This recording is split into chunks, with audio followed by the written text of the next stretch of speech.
আমি জানেন আপনাদের কাছে নিতে আসি শুধু ভালোবাসা, আর কিছু নেওয়ার নাই। কোনো দোকান থেকে 200 টাকা, কোনো বালি বিক্রি করে পার ট্রাকে পার সেফটিতে না 6 টাকা করে বলে এমনিই বিক্রি হয়, খরচ পরে 2.5 টাকা, 4.5 টাকা, ওইটাও আমার দরকার নাই। তারপর রিক্সা স্ট্যান্ডের থেকে আমার টাকা দরকার নাই। তারপরে শরীয়তুল্লাহ বাজারের থেকেও আমার টাকা দরকার নাই। আছে? আমাকে দিছেন?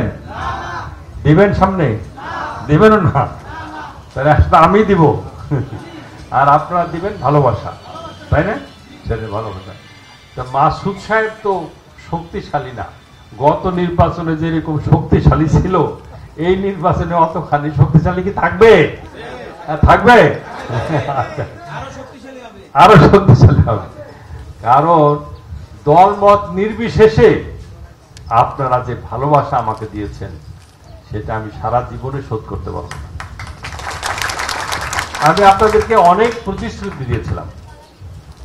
আমি প্রতিশ্রুতি দিয়েছিলাম যে প্রতিটা ইউনিয়নে আপনাদের ছেলে মেয়েরা যাতে ট্রেনিং নিয়ে চাকরির ব্যবস্থা পায়, এটা আমি করব। এটা আমার একটা ওয়াদা ছিল। শিক্ষিত যেসব বেকার ছেলে মেয়েদের আছে তাদের কর্মসংস্থান করব, এইসব কিন্তু আমার কথা ছিল। রাস্তাঘাট কেবল কাজটা শুরু করছিলাম, অনেকগুলো রাস্তাঘাট শুরু করছিলাম, ট্রেনিং সেন্টার একটা শুরু করেছি, ওটা চলতেছে। এখানে আমার শুনে ভালো লাগলো, ভাইটার নাম দিলীপ সরকার। এই যে আমার যখন শুনলাম দিলীপ ছিলাম যে জায়গায় একটা ট্রেনিং সেন্টার হলে এখান থেকে ট্রেনিং দেওয়ার লোকজন চলে যায় সে ইয়েতে আমাদের পরশা যাইতে আসতে অনেক খরচ হয়ে যায়। তাহলে আমি মাসুদ সাহেবকে অনুরোধ করব, আপনি চেয়ারম্যান হিসেবে আপনার অনেক দায়িত্ব। কারণ মানুষ আপনাকে ভোট দিয়েছে তাদের সেবার জন্য, তার বিপদে আপদে পাশে দাঁড়ানোর জন্য, তার সুখেও থাকবেন দুঃখেও থাকবেন। তো সেই কারণে আপনার কাছে আমি অনুরোধ, আমি দেবী দুর্গার সামনে আপনাদের সামনে ওয়াদা করছি, মাসুদ সাহেব যেদিন আমার একটা জায়গা দিবে সেই দিন আমি একটা ট্রেনিং সেন্টার করে দিব। কোন খরচ মাসুদ সাহেবের দিতে হবে না, সমস্ত খরচ আমার। খালি বাজারের মধ্যে যদি একটা জায়গা হয় তাহলে হবে কি, এলাকার লোকজন বাস টাস কমিউনিকেশন ভালো, তাহলে এই এলাকার ছেলে মেয়েরা ট্রেনিং নিয়ে চাকরি নিয়ে, কারণ পয়সায় লোক যায় না। পয়সা আমার ট্রেনিং সেন্টার 150 লোকের আমি ট্রেনিং দিতে পারি, যায় না। আমি 100 টাকা করে দিছি যাওয়া আসার ভাড়া, এখন বোধহয় 50 টাকা। এখানে হইলো বাড়িতে খাইয়া আইসা করতে পারবে। তাহলে আপনারা যারা এখানে পূজা মণ্ডপের নেতৃবৃন্দ আছেন, এই ইউনিয়নের শুধুমাত্র মাসুদ সাহেব একা না, আপনারা মিলে দায়িত্ব নেন। আমার এটা স্থাপনা করতে যে কয়দিন সময় লাগবে সে কয়দিন করলে এখানে এটা হয়ে যাবে। 1 2 নম্বর 198টা পূজা মণ্ডপ, এখানে সব জায়গায় আমি যেতে পারবো না। তো সেই জন্য আমি বলেছি আমি প্রত্যেকটা ইউনিয়নে এক জায়গা যাবে, আর অন্য পূজা মণ্ডপের নেতৃবৃন্দ আসবে, সব জায়গায় আমি সমানভাবে আমার শুভেচ্ছা যাবে সব জায়গায়। আমি কোনো বিনিময় চাই না। আপনারা আমার যে ভালোবাসা অতীতে দিয়েছেন, যে ভালোবাসার জন্য আমাকে ঢাকা থেকে টেনে নিয়ে আসছেন, আমি আসবো কি আসবো না আমি দ্বিধাদ্বন্দ্বে ছিলাম, কিন্তু ভালোবাসার এত শক্তি এইটা আমার আগে জানা ছিল না। আমার ভাই কিন্তু বিদ্যা বুদ্ধিতে আমার চেয়ে অনেক বড়। কারণ ব্যবসায় আমার হয়তো বুদ্ধি থাকতে পারে, কিন্তু বিদ্যার একটা কলেজের শিক্ষক হিসেবে সফল হওয়া, শিক্ষকদের আবার দায়িত্ব নেওয়া, একটা অধ্যক্ষ, এবং ফরিদপুর জেলার মধ্যে সবচেয়ে সুনামধন্য কলেজ, যে কলেজে আমরা পড়েছি, সেই কলেজের প্রিন্সিপাল আমার পক্ষে, জনগণের পক্ষে, এলাকার কল্যাণের পক্ষে যে কথাগুলো বলল, সত্যি আমি খুব মুখরিত, আনন্দিত। ওনার মতন একজন শিক্ষাবিদ যদি আমি পাই, মাসুদের মতো সংগঠক যদি আমার পাই, আমার চাচি আজকে এখানে আসে নাই, মিসেস মুহিত, তাদেরকে যদি চাই, দলমত নির্বিশেষে, আপনারা কোনো দল চাই না আমাকে, আমি দলের বাইরে, আমি শুধু আপনাদেরকে ভালোবাসা নিতে এসেছি। যদি পারি 10টা লোকের চাকরি দিতে পারি, আমি 10টা লোকের দুর্দিনে পাশে থাকতে পারি, তার চিকিৎসা দিতে পারি, এটাই আমার সার্থকতা। এই সার্থকতা নিয়ে আমি দুনিয়া থেকে যেতে চাই। আগামী দিনে আপনারা কাকে ভোট দিবেন, কাকে নির্বাচিত করবেন, এটা আপনাদের ব্যাপার। আমি এখনো কোনো সিদ্ধান্ত নেই যে আমি আগামী নির্বাচনে দাঁড়াবো।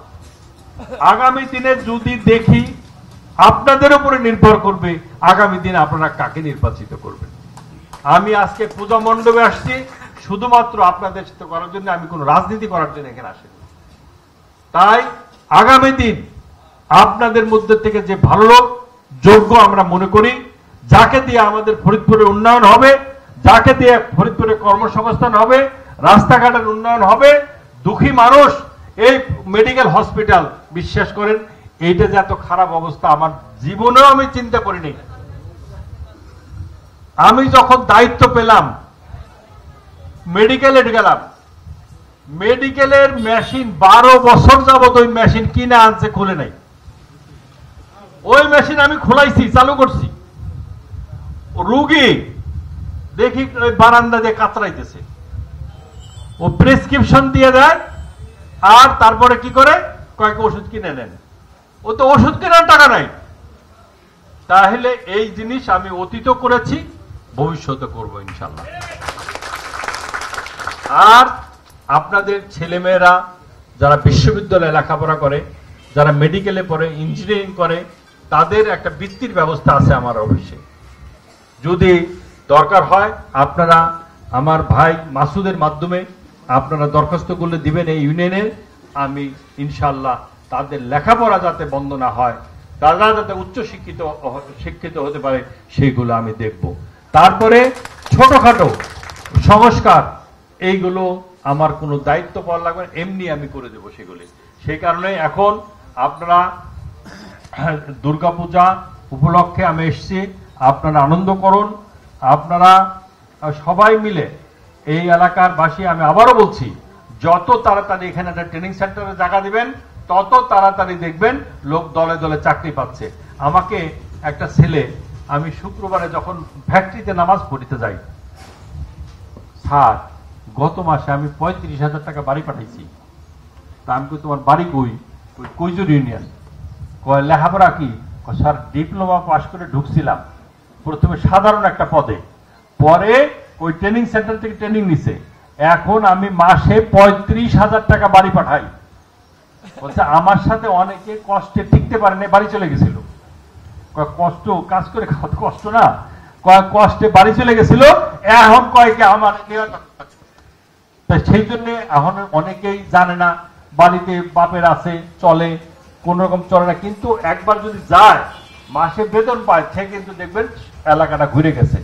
আমি অসীমদারে অনুরোধ করব, বিপ্লবের নিয়ে আসেন, বিপ্লবের নিয়ে এনে ওদেরকে বুঝান।